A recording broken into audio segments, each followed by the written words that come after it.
Queridos amigos, queridas amigas, vamos então para mais um ensinamento que hoje virá através do livro do José Carlos de Luca, O Jardim da Minha Vida.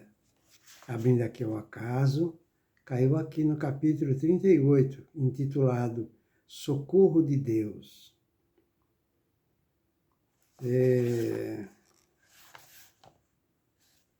Aí aqui diz assim: quero que meus irmãos se portem como se fossem filhos da mesma mãe. Palavras de São Francisco de Assis. Vou repetir. Quero que meus irmãos se portem como se fossem filhos da mesma mãe. Palavras de Francisco de Assis. Aí vem o autor do livro que vai nos dizer: eis um episódio significativo na vida do homem Francisco. Um episódio que aconteceu na vida do homem Francisco, o futuro santo de Assis.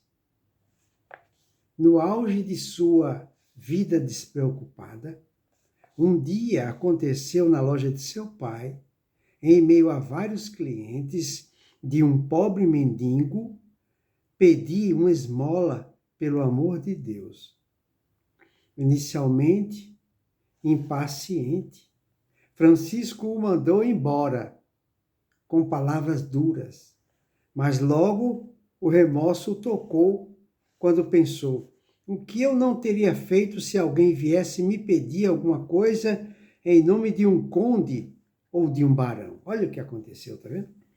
Antes de ser um santo, né?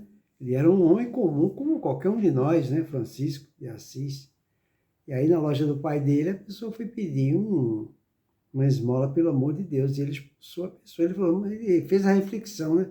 E se fosse uma pessoa considerada importante, como é que eu teria reagido ou agido? Aí ele falou assim, ele fez essa pergunta para a sua própria consciência. Ele falou: no entanto, ele vinha em nome de Deus. E sem pensar mais, largou a clientela e saiu correndo com os belos cabelos ao vento, esperando encontrá-lo para poder dar-lhes a esmola. Olha só, ele saiu correndo atrás da pessoa, né? Às vezes a gente trata mal uma pessoa que vem pedir esmola para a gente, depois a gente se arrepende. Depois a gente vai até atrás e não consegue achar. Eu quero ver. Aí ele fala: muitos mendigos do corpo e da alma também surgem em nossa vida. Em regra, nos sentimos incomodados com a presença importuna deles. Muitas pessoas se sentem incomodadas com a presença deles, porque muitas vezes as mulheres ou os homens estão fazendo alguma coisa, né, atendendo um cliente, atendendo um telefone, cuidando de um filho, cuidando da casa, e a campainha toca e a pessoa vem pedir dinheiro. Aí a gente trata a pessoa com certa rispidez. É isso que ele fala. Estão sempre de mãos estendidas para nós. Choram, reclamam da vida, murmuram seus pesares. Alguns carregam feridas no corpo, outros exibem chagas vivas na alma. Alguns moram na rua, outros residem em nosso próprio lar. Quando eles se aproximam, nossa paciência se esgota facilmente.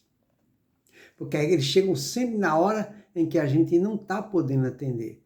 E aí a gente se sente irritado e trata com certa rispidez a pessoa que bate a nossa porta. Aí ele falou: muitas vezes afastamos rapidamente de nós. Isso aconteceu com Francisco de Assis, ou seja, com o homem Francisco. Acontece também com qualquer um de nós. Mas ele percebeu o seu engano. Se aquele mendigo tivesse vindo em nome de alguém importante, Francisco teria atendido de bom grado.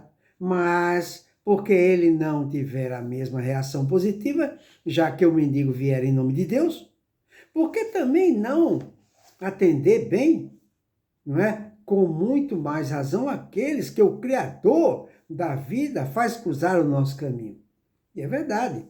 Ora, a pessoa me dá uma ajuda pelo amor de Deus, a pessoa está pedindo pelo amor de Deus, a gente fica impaciente.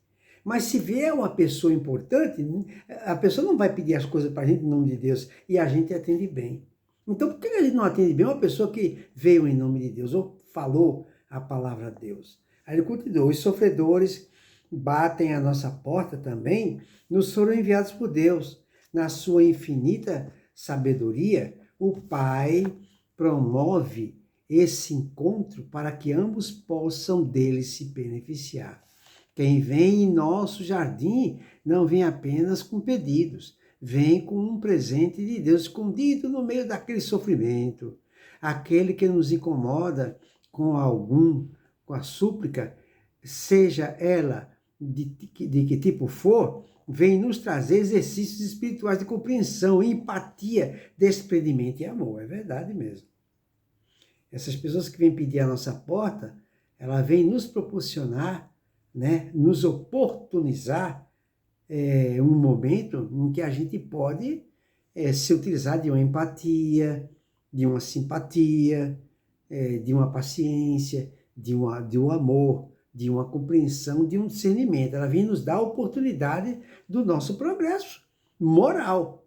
Aí ele continua, ele nos ajuda a sairmos um pouco de nós mesmos, a sermos menos egoístas, a não pensarmos apenas em nós mesmos, a percebermos que nossas dores não são as únicas do mundo, que nossos problemas talvez não sejam assim tão grandes, que não somos os únicos jardim da vida. Esse é o presente que as pessoas difíceis nos trazem. Está vendo? Recusá-las é renunciar às bênçãos que Deus nos manda diariamente, pois os mendigos não são apenas os andrajosos que perambulam pelas ruas, são também os companheiros que desafiam a nossa capacidade de sermos uma pessoa melhor e, a partir disso, uma pessoa mais feliz. Quantas vezes nos trabalhos eu me deparei com pessoas agressivas, mal-humoradas, irônicas, e eu acabava me irritando com elas. Custei a entender que elas me foram enviadas por Deus,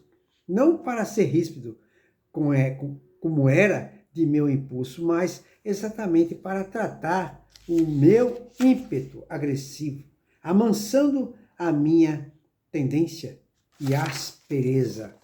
Quando aceito esse presente de Deus, percebo que tudo fica melhor. Já tenho conseguido me acerenar em algumas ocasiões, entendendo que a sabedoria divina me mandou um remédio para me acalmar. Olha só, então quando aparece um parente difícil, ríspido, ingrato e ignorante, quando aparece um mendigo, quando aparece alguém me dando uma fechada no trânsito, enfim, quando aparece esses imprevistos para me desequilibrar, nós devemos, nesse exato momento, partir para um raciocínio, para um discernimento. Por que que Deus permitiu que isso acontecesse comigo? É justamente para que a gente, não é, aprenda a empatia, para que a gente aprenda a descobrir por que que a gente se melindrou, por que que eu me incomodei, por que que eu me melindrei com a atitude dessa pessoa agressiva, ignorante e ingrata. Ora, se eu me incomodei, se eu me melindrei, a gente tem que calcular, raciocinar pelas evidências da lógica. Se eu me melindrei, de onde vem o melindre? O que é o melindre? É um sintoma, é uma ramificação do orgulho. É o orgulho. Quem se melindra é orgulho. Quem se melindra é porque ainda não tem amor ao próximo. Então aquela pessoa que me irritou e eu me melindrei, ela fez eu raciocinar, eu perceber que existe uma patologia em mim, que é o melindre, e o melindre tem a sua origem no orgulho. Então aquela pessoa, na realidade, ela me favoreceu. Ela fez com que eu raciocinasse e descobrisse que eu tenho um problema, muitas vezes até mais grave que o dela. Aí é que está. Aí é que está. Né? Então a gente tem que, não pode perder essa oportunidade, né, de entender que aquela pessoa me favoreceu. E outra coisa, se eu me incomodei, se eu me melindrei, como eu falei anteriormente, é porque nós ainda não adquirimos o amor. Porque quem ama, esquece. Quem ama, deixa para lá. Quem ama, não liga. Quem ama, não se melindra. Quem ama, entende, compreende, usa empatia, tem piedade daquela pessoa que nos aborreceu, não é? Já ficou provado pela sua atitude que a pessoa está doente, está com uma grave patologia, senão ela não agiria assim para comigo, então eu tenho que usar da minha compreensão. Eu tenho que entender que eu não estou igual a ela, eu estou um pouco melhor. Eu jamais faria o que ela fez comigo, com ninguém eu faria. Então, se ela fez isso ficou evidenciado que ela está doente. Então, a minha compreensão é ajudar e não me aborrecer com ela e não ir a vias de fato com ela. Se eu fizer isso, qual é a minha diferença para ela? Eu estou exatamente igual a ela. Vai morrer os dois abraçados, só isso. Só isso. Aí ele continua aqui, né? Já tenho conseguido me acerenar, né? Em algumas ocasiões, entendendo que a sabedoria divina me mandou um remédio para me acalmar, sendo manso e humilde de coração, como Jesus nos propõe.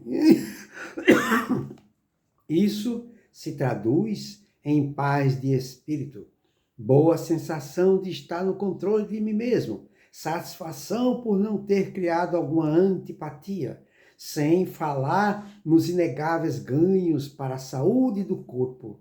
Minha pressão arterial que o diga, né?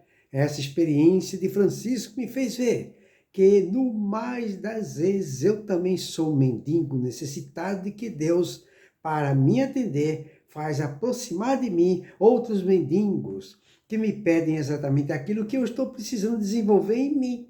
Por isso que eu estou pedindo a ajuda de Deus. Quando alguém me pede a esmola da paciência que não tenho, é porque Deus está me treinando para ser paciente. Então, tá vendo? Então, quando uma pessoa, um mendigo, vem pedir alguma coisa para a gente, foi da vontade de Deus. Deus está nos oportunizando, não é? O momento de eu evoluir através da paciência, da transigência, da compreensão, não é? Quando alguém me pede esmola do perdão, que eu resisto conceder, é porque Deus está me ensinando a perdoar. Quando alguém me solicita a esmola de um pedaço de pão, é porque Deus está me ensinando a deixar de ser egoísta.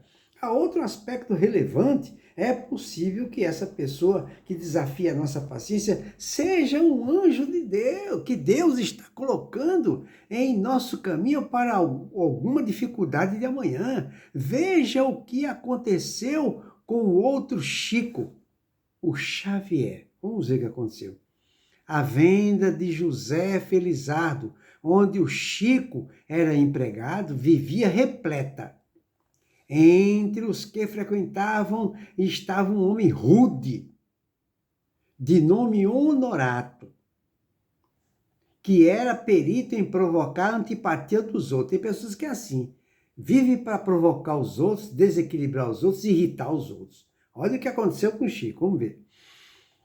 Dizia palavrões, embriagava-se, por qualquer dar cá uma palha, exibia um punhal. Qualquer coisinha já puxava do punhal.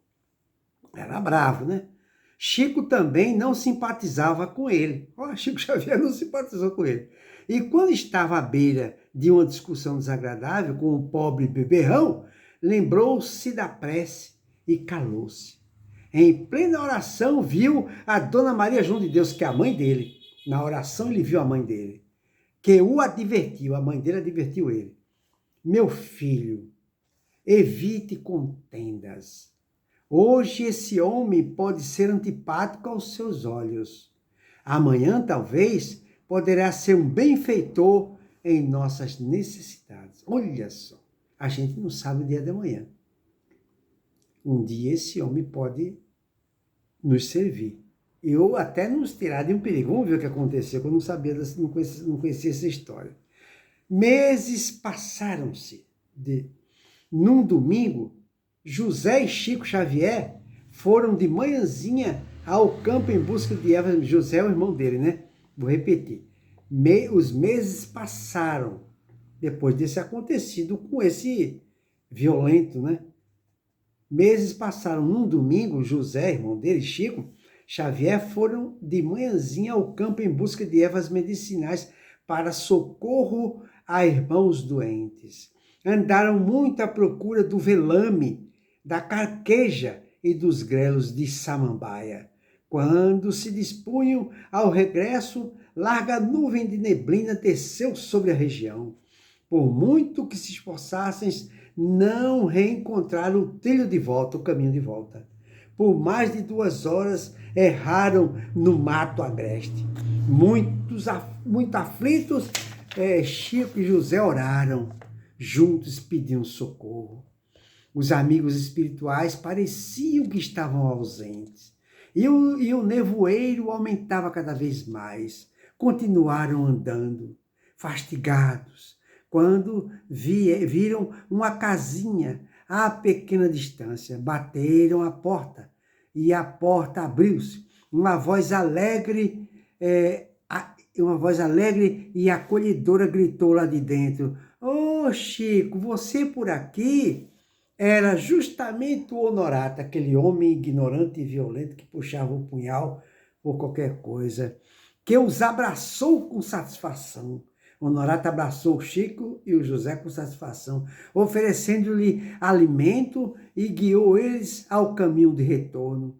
Quando o benfeitor se despediu, deixando-os tranquilos, a progenitora desencarnada apareceu ao médium e lhe disse, a mãe dele, né? A mãe dele, do Chico, apareceu e falou para ele: "Compreendeu agora a lição, Chico?"